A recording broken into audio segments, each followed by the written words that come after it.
오순절 후 12번째 주일 광복절 기념주일 우리에게 주신 하나님의 말씀은 신약성경 요한복음 6장 52절에서 59절까지의 말씀입니다. 신약성경 154면에 있는 요한복음 6장 52절에서 59절의 말씀입니다. 한 절씩 교독하도록 하겠습니다.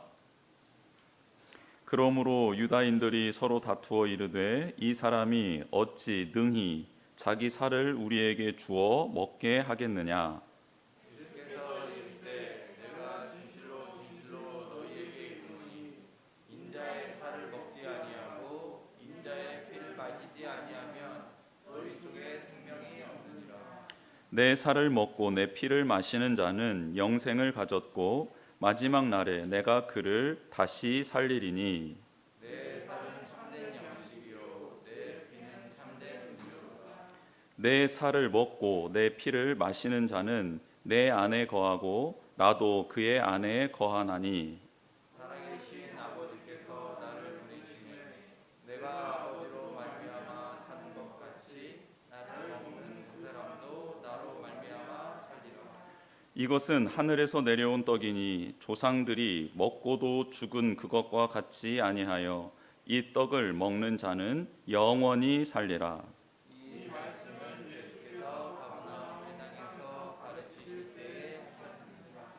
아멘.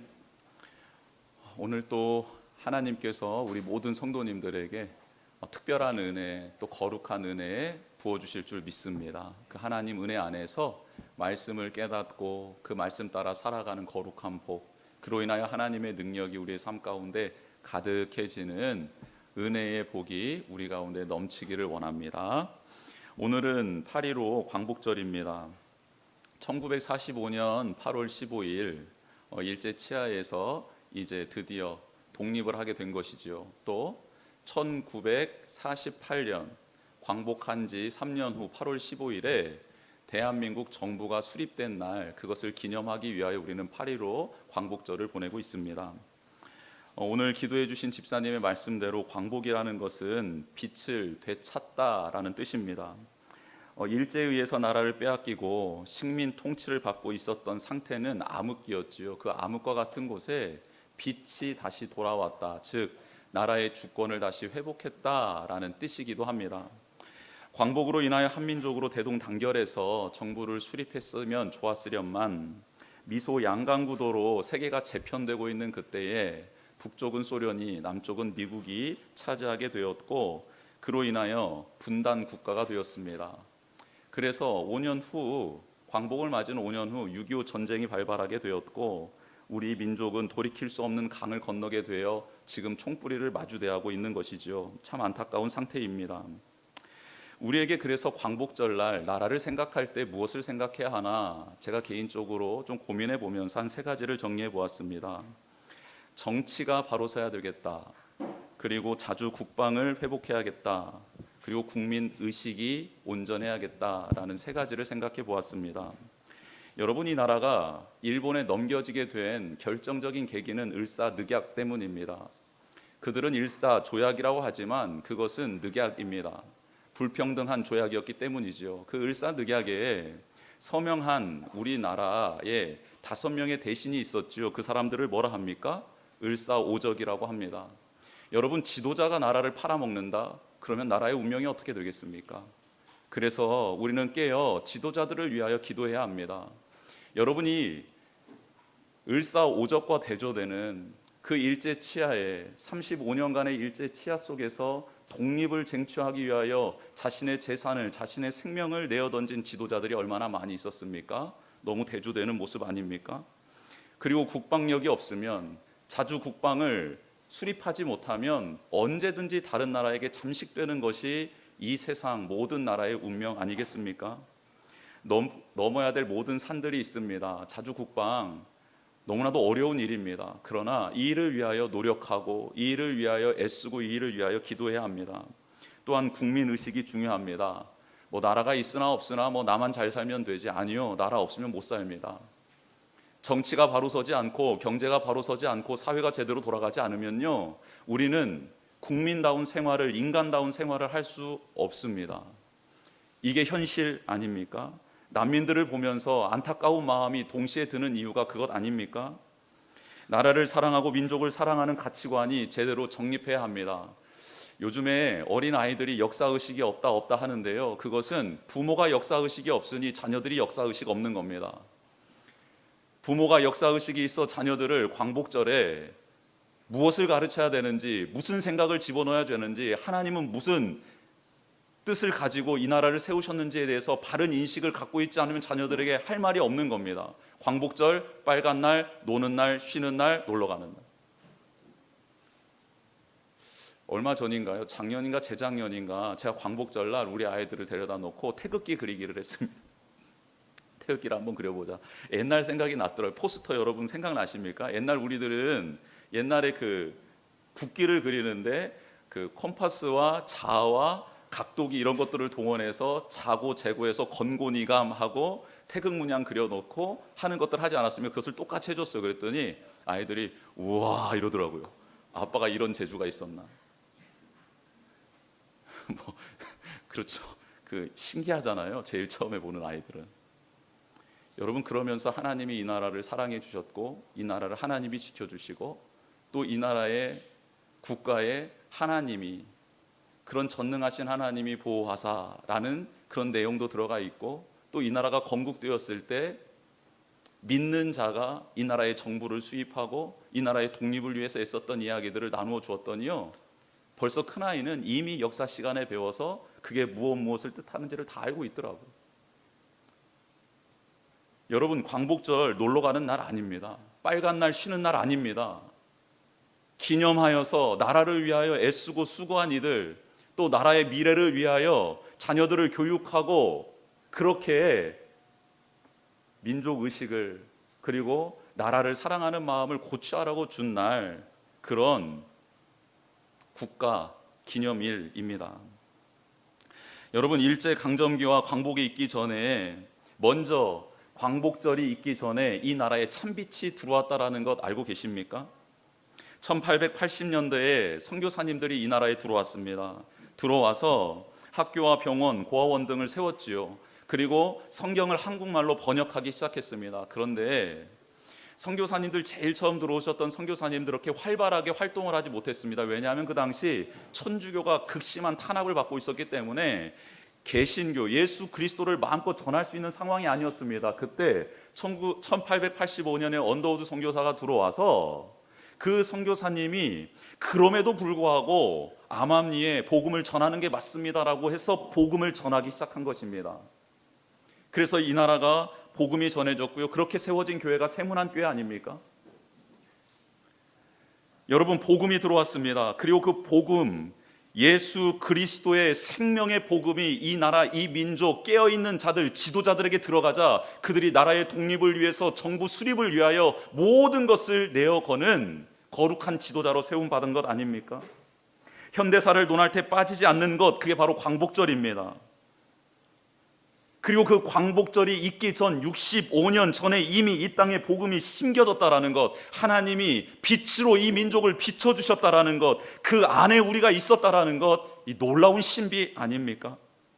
그 믿음으로 말미암아 나라 사랑하는 마음이, 민족 사랑하는 마음이 불의를 그대로 좌시하지 않고 방관하지 않고 불의에 저항하는 그런 거룩한 의분이 생겨났다라는 것이 너무 놀랍지 않습니까?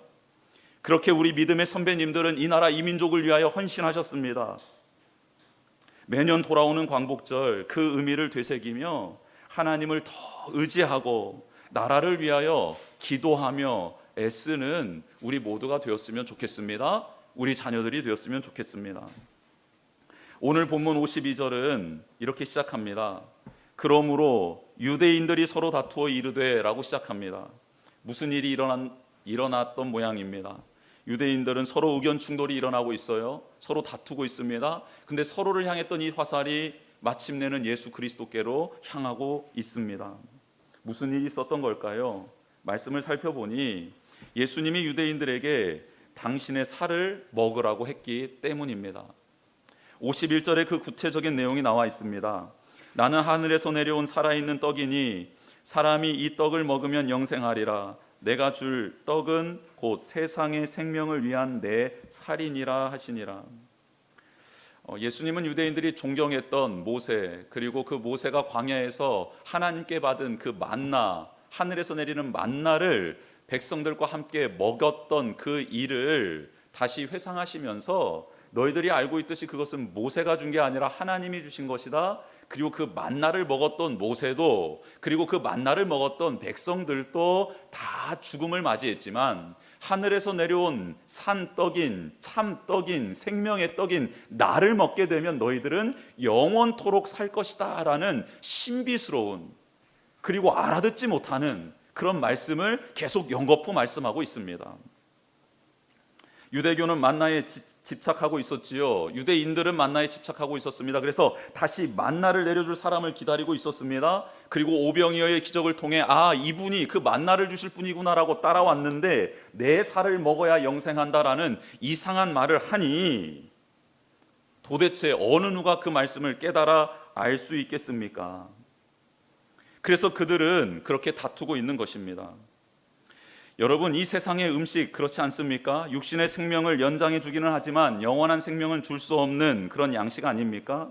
하지만 우리는 영생을 주는 예수 그리스도를 먹어야 된다. 그래서 육신의 생명을 위해서 음식을 먹는 것보다 더 중요한 게 영원한 생명을 주시는 예수 그리스도의 살을 먹어야 된다라는 말씀을 지금 받고 있는 것 아니겠습니까? 만족을 주는, 우리에게 기쁨을 주는 음식점, 맛집을 찾아가기 위해서는요, 우리 모두가 다 노력을 합니다. 그렇죠? 아무리 멀어도 찾아갑니다. 좋은 사람을 만나면요, 그 사람을 데리고 그곳에 가는 게 우리의 모습 아닙니까? 그러면 그만큼의 열심을 가지고 예수님에 대해서, 예수님의 말씀에 대해서 그분의 뜻과 마음을 알기 위해서, 그 살을 먹기 위해서는 우리가 어느 정도 노력을 하고 헌신을 하고 마음을 쓰고 물질을 쓰고 우리의 은사를 동원하고 있을까요? 예수님을 믿으면 구원을 받습니다. 예수님을 믿음으로 천국에 들어갑니다. 그리스도인은 예수님을 따르는 거듭난 사람입니다라는 이 진리의 명제가 선포되었습니다. 그러면 이 진리의 말씀 앞에 우리는 정말로 영적 허기를 느끼고 있습니까? 정말 예수님을 믿으면 구원을 받는다는데 예수님을 믿는 게 무엇이지? 구원이 무엇이지? 천국을 간다는 게 무엇이지? 죽어서 가는 것인가? 살아서도 누릴 수 있는 것인가? 그러면 믿음의 의미가 도대체 궁금하다. 무엇인지 알고 싶다. 예수님의 본심을 알고 싶다. 예수님이 우리에게 주시고자 하시는 그 나라, 그 천국을 알고 싶다. 영적 허기를 느끼십니까? 갈증을 느끼십니까? 그래서 궁금해서 주님께 묻고 있습니까? 찾아보고 있습니까? 알아보고 있습니까? 맛집을 검색하고 맛집을 알아보고 어느 곳에 가면 무엇이 있더라, 그렇게 인터넷 검색을 하듯이 성경을 샅샅이 주셔서 믿음이 무엇인지, 예수 그리스도의 뜻이 무엇인지를 탐구하고 최선을 다하여 찾아가고 계십니까? 그 안에 정말 영생이 있다면 그 영생이 나와 내 자녀들에게, 내 주변인들에게 흘러가기 위해서, 그 영생을 누리기 위해서 최선을 다하여 예수 그리스도를 먹기 위해서, 마시기 위해서 몸부림을 치고 있느냐? 지금 성경은 우리에게 묻고 있습니다. 유대인들은 예수님의 말씀을 이성적으로 체험적으로 해석하려 하니 자꾸 걸려 넘어지고 있습니다. 그래서 예수님이 내 살을 먹어야 한다라는 이 말씀을 듣고 유대인들은 고민하기 시작합니다. 어떻게 자기 살을 우리에게 주어 먹게 한다라는 거야? 그리고 어떻게 우리가 인육을 먹을 수 있어? 아이고 끔찍해라. 율법에는 피째 먹지 말라고 했는데 살을 떼려면 피째 같이 먹어야 될 텐데, 아니면 그 피를 빼고 죽여서 살을 먹어야 되는 건가? 고민에 빠진 겁니다. 사람들은 수군거리기 시작하죠. 자신들의 생각을 나눕니다. 서로 맞지 않는 의견에 충돌도 일어나고 있습니다. 이때 예수님이 속 시원하게 답을 주시겠죠. 그렇죠? 답을 주시면 얼마나 좋겠습니까? 그게 53절 55절에 나와 있는데요, 예수님의 말씀을 한번 들어보십시다. 고민하고 있는 유대인들에게 이런 말씀을 주십니다. 예수께서 이르시되 내가 진실로 진실로 너희에게 이르노니 인자의 살을 먹지 아니하고 인자의 피를 마시지 아니하면 너희 속에 생명이 없느니라. 내 살을 먹고 내 피를 마시는 자는 영생을 가졌고 마지막 날에 내가 그를 다시 살리리니 내 살은 참된 양식이요 내 피는 참된 음료로다. 아멘.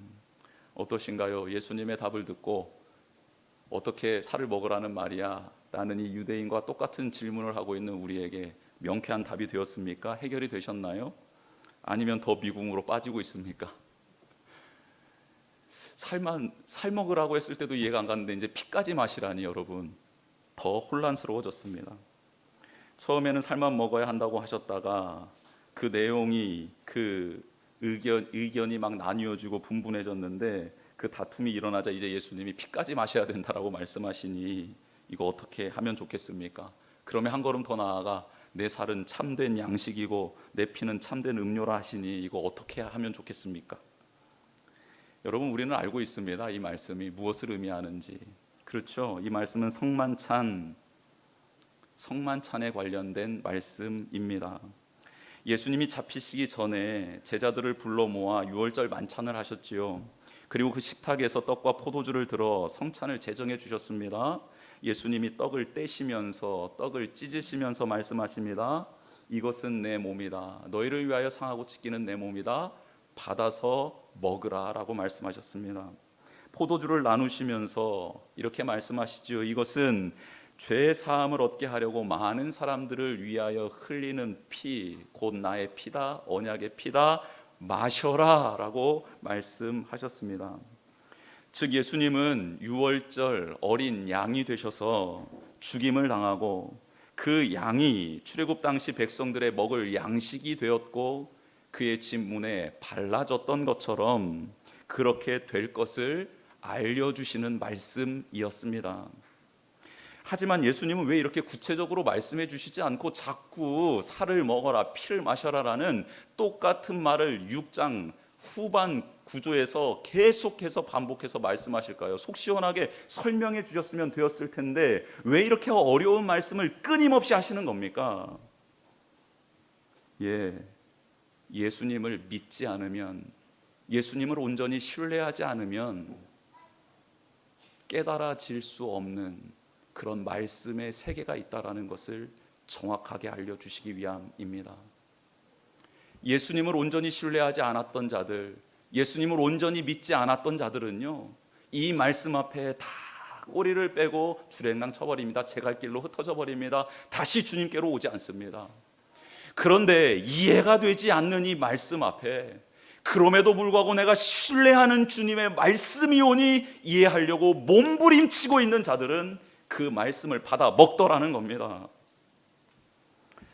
제자들은 이런 예수님의 태도를 이해할 수 없었어요. 그저 좋은 말씀, 위로의 말씀, 축복의 말씀 해주시면 모인 무리들이 끝까지 예수님 편이 되어 나의 편이 되어 든든한 후원자가 되어 권력과 명예와 인기를 누리게 될 텐데 왜 이렇게 이상한 말씀을 하심으로 많은 사람들이 떠나가게 하시나. 제자들은 너무너무 서운한 겁니다.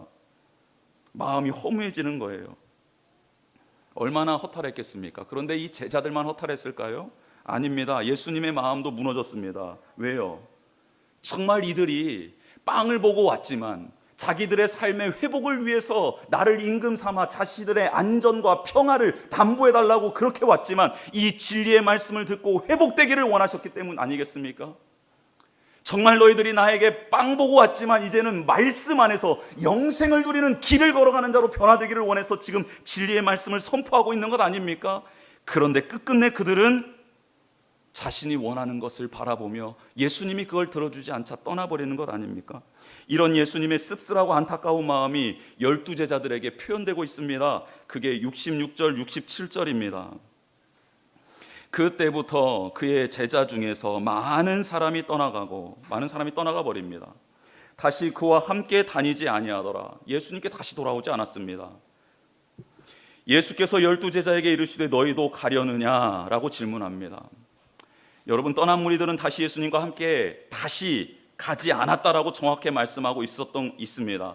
그 떠난 자들이 굉장히 충격이 컸던 모양입니다. 예수님의 신적 능력을 보았음에도 자신의 필요를 채워줄 것 같지 않자 예수님을 차버린 겁니다. 떠나버린 겁니다. 그분의 높고 위대하신 능력을 보았음에도 불구하고 그분을 떠나는 거예요. 그리고 예수님은 그렇게 떠나는 무리들, 그들을 보며 허탈해하시며 12명 남아있는 제자들을 보시며 이렇게 묻는 겁니다. 너희도 가려느냐? 너희도 가려느냐? 너희도 가고 싶니? 떠나고 싶니? 묻는 겁니다. 여러분, 지금 예수님이 우리에게 하는 질문입니다. 지금 많은 이들이 코로나19 시대를 지나며 나를 더 알아야 될 때에, 나의 말씀을 더 펴야 될 때에 깨닫지 못하고 알아듣지 못하고 오리무중인 이 영적 어두움 흑암 속에 내게와 내 빛을 찾아 내 빛을 받아야 살아갈 수 있는 그들이 자꾸 나를 떠나는구나.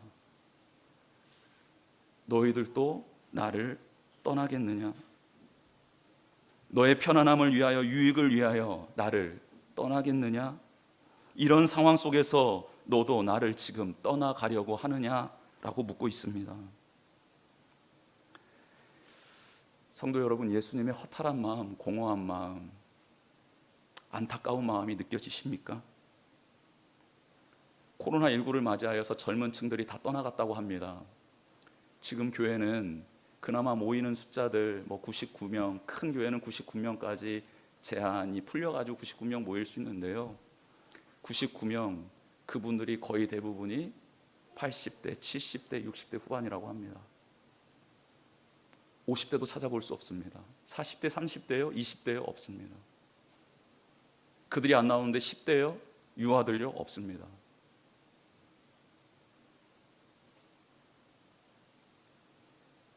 너희들도 나를 떠나가려 하느냐? 너희들도 떠나겠느냐? 그때 베드로가 대답을 합니다. 주여, 영생의 말씀이 주께 있사오니 우리가 누구에게로 가오리이까? 우리가 주는 거룩하신, 하나님의 거룩하신 자이신 줄 믿고 알았사옵나이다. 믿고 알았사옵나이다. 알아서 믿은 게 아니고요, 믿고 알았사옵나이다 라고 베드로가 고백을 합니다.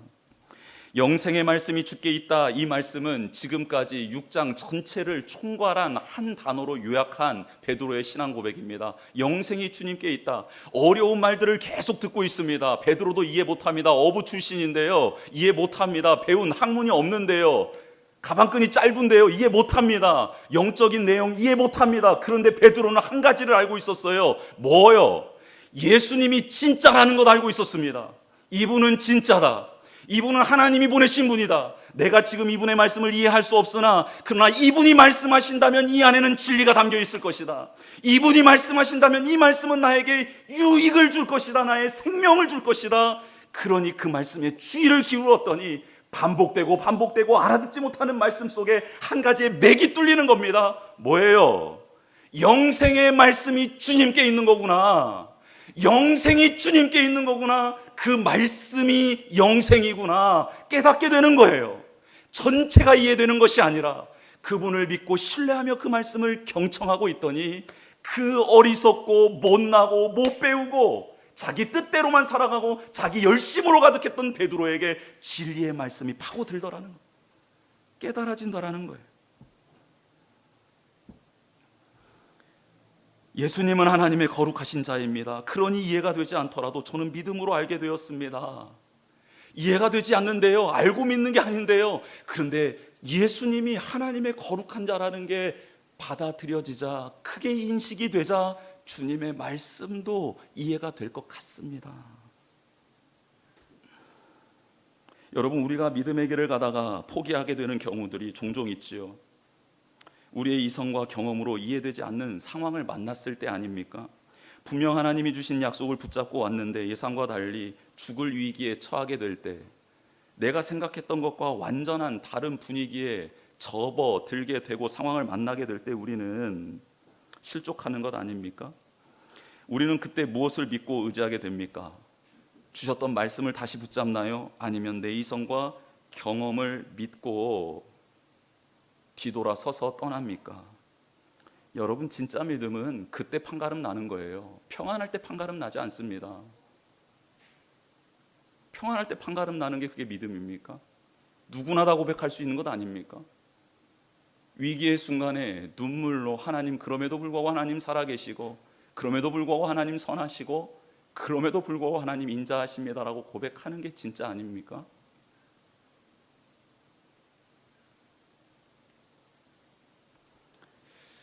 그렇다면 예수님의 살과 피를 먹고 마시라는 뜻은 구체적으로 무엇일까요? 여러분, 이 말씀 그대로 실천하라고 했으면 분명히 성경 안에 예수님 살 뜯어먹고 피 마신 사람들 등장해야 합니다. 그런데 그런 사람 있습니까? 없습니까? 없지요. 예수님 살 뜯어먹은 사람 없습니다.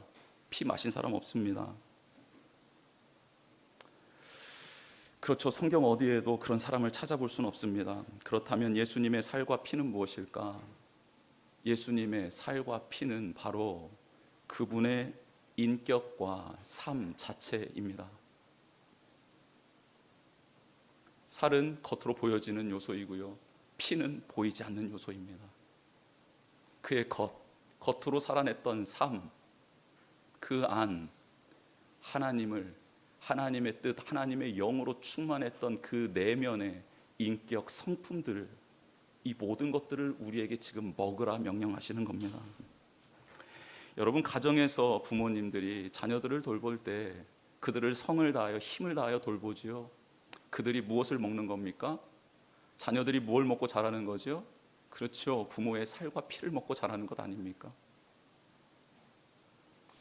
부모의 생명을 먹고 자라는 것 아닙니까? 여러분, 우리는 지금 누구를 부모 삼고 있고 지금 누가 나에게 생명을 줄 수 있는 자라고 생각하며 따라가고 있는 걸까요? 예수님 외에 그런 분이 계십니까? 정말? 여러분을 위해 생명을 주실 수 있는 분, 아니 살과 피를 다 조각내서 흩어 뿌려서 한 방울도 남기지 않고 다 주실 수 있는 분이 계신가요? 부모님도 어려울걸요. 정말 헌신된 부모님 외에는 부모님도 어려울걸요.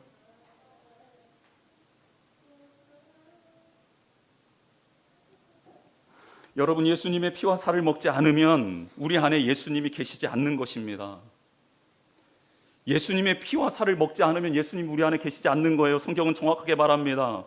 예수님 안에 생명이 우리 안에 없게 된다라는 거예요.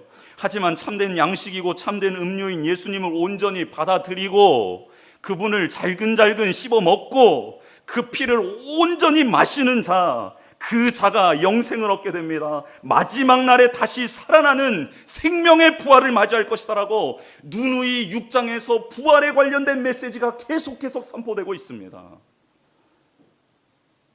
사랑하는 성도 여러분, 예수님의 삶과 예수님의 인격과 성품이 지금 우리 안에 살아 숨쉬고 있습니까? 그분을 먹고 그분을 마시고 있습니까? 54절 56절에 보면 놀라운 신비를 한 가지 알게 됩니다. 54절 56절에 보면요, 내 살을 먹고 내 피를 마시는 자는 이라고 똑같은 말씀이 연거푸 반복되고 있습니다. 그러면 54절에는 영생을 가졌고, 그리고 56절에는 영생을 가졌고와 똑같은 부분에 다른 말이 기록되어져 있습니다. 즉, 영생이 무엇인가?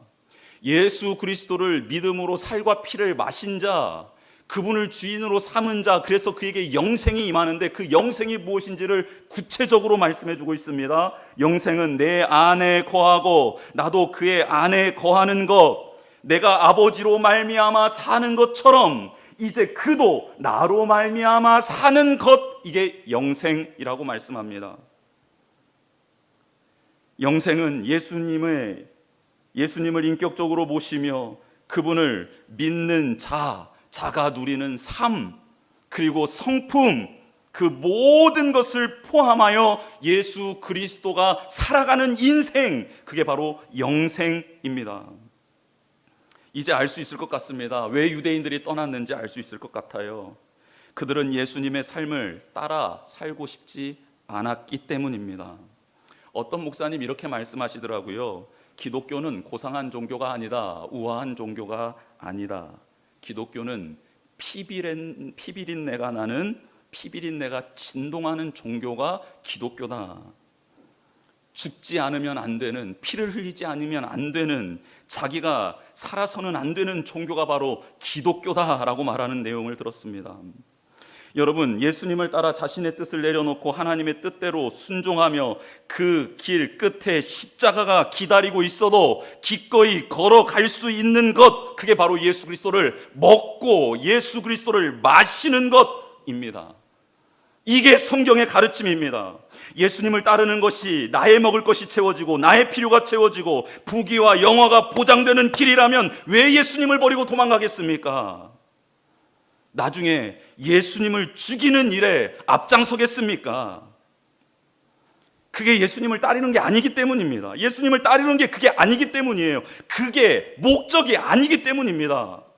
우리는 이제 말씀을 통해 예수님이 오병이어의 기적을 베풀어 주시며 자신이 하나님이 보내신 자 메시아임을 드러내고 그 비밀을 가르쳐 주신 진리 앞에 지금 서 있습니다. 어떻게 하시겠습니까? 예수님으로 말미암아 사는 자가 되시겠습니까? 아니면 예수님을 떠나 자신을 믿고 살다 죽는 자가 되겠습니까? 마지막 절은 우리에게 소망을 줍니다. 59절입니다. 이 말씀은 예수께서 가버나움 회당에서 가르치실 때에 하셨느니라. 여러분, 가버나움은 예수님이 많은 이적과 기사를 행했던 장소입니다. 물론 그들은 예수님을 끝까지 믿지 않았지요. 끝까지 따르지 않았습니다. 예수님 모르셨을까요? 아셨지요. 그럼에도 불구하고 가버나움에 또 찾아가고 회당에 가서 가르치시기도 하셨습니다. 당신을 따르지 않을 것이고 믿지 않을 뿐만 아니라 나중에 핍박할 자들인 것까지도 다 알고 있었음에도 불구하고요, 그 자리에 서십니다. 예수님은 가버나움을 버리지 않은 것이지요. 진리의 말씀, 생명의 말씀, 그들을 영생하도록 살게 하는 말씀을 가르쳐주고 또 가르쳐주고 기적도 보여주십니다. 포기하지 않으신 것이죠. 지금 이 생명의 말씀이 지금 이 시간 생명의 길 복민교회에서 선포되고 있습니다. 또 선포될 것입니다. 또 선포될 것입니다. 왜요? 하나님이 우리를 포기하시지 않기 때문입니다. 계속해서 선포되는 그 말씀 속에 길이 있고 답이 있습니다. 주님께 생명이 있고 진리가 있습니다. 그분을 놓아서는 안 됩니다. 그분을 더 찾으셔야 합니다. 더 간절히 사모하셔야 합니다. 그 예수님의 진심이 이 시간 우리의 영을 깨웠으면 좋겠고, 그 예수님의 진심이 다시 우리의 눈에 눈물을 회복하고, 그 예수님의 진심이 다시 우리가 자기 애에 머무르는 것이 아니라 하나님을 사랑하고 서로 사랑하는 삶으로 살아내는 거듭난 인생으로 우리를 이끌어 주실 줄 믿습니다. 그런 우리가 되길 주님의 이름으로 축복합니다. 주보의 내용을 한번 채워보겠습니다. 예수님을 믿어야 보이고 열리는 세계가 있음을 알게 됩니다. 예수님을 믿어야 보이고 열리는 세계가 있습니다. 보여주셔야, 열어주셔야 믿겠습니다. 이 믿음도 귀한 믿음이라 보겠습니다. 그러나 믿어야 보이고 열리는 세계가 있음을 꼭 명심하시길 바랍니다.